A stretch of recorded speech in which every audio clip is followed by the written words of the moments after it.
Today's recipe is an absolutely stellar, a gem from most Indian restaurants across the globe. The name you may ask? Bhindi Do Pyaza. Let's begin. Well, Do Pyaza has a couple of histories attached to it. One is it was made in a place called Khorasan, which is the present day Afghanistan and Iran. Accidentally, two different varieties of pyaz, which means onions, were added to the recipe. Another story says that more pyaz was added to the recipe, more onions were added to the recipe. And the third part is there was somebody called Mulla Do Pyaza who happened to make this recipe in the courts of Akbar. Now, whatever the history, whatever it is, the fun lies in having more onions in this recipe. So this recipe today that I'm showing you does not have two different kinds of pyaz or two different kinds of onions, rather more pyaza. So very cheekily, bhindi, more pyaza. Let's begin. First things first, kadhai on high flame. Add some oil. Once the oil heats up, let's begin with crackling cumin seeds. And to this, let's add in sliced garlic. Once the oil gets well flavored with garlic, let's remove this and keep it aside for further use. With this, of course, a couple of cumin seeds would also come in clubbed, but that's absolutely fine. Let's add in pieces of ladyfinger.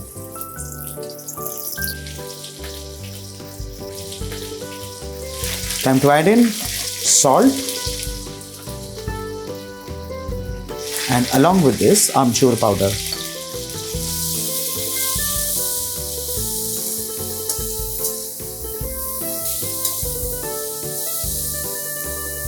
You need to saute this on high flame to ensure that the bhindi just kind of begins to turn crisp on the outside and of course kind of semi-cooked within.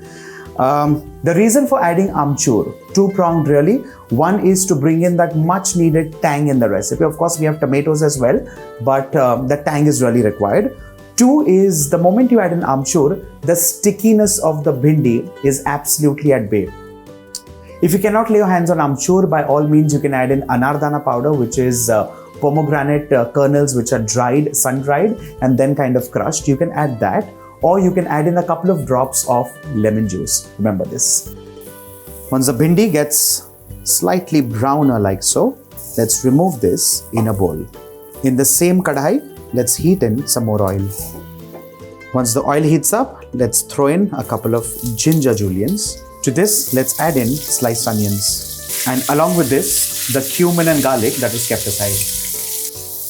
Let's cook this till the onions literally begin to sweat.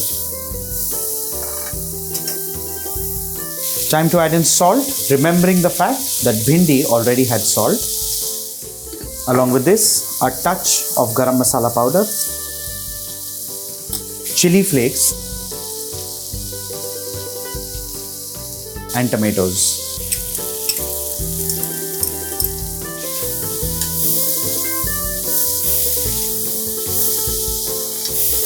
Once the onions and tomatoes are sautéed, let's add in the bhindi. Allow this to saute on high flame for literally 30 to 40 seconds. And with this, of course, the flame. With this, ladies and gentlemen, Bhindi Do Pyaza is done and ready. Now, whether you eat this with chapati, puris, luchis, or you slap this in a paratha and make a roll out of this, the choice is completely yours.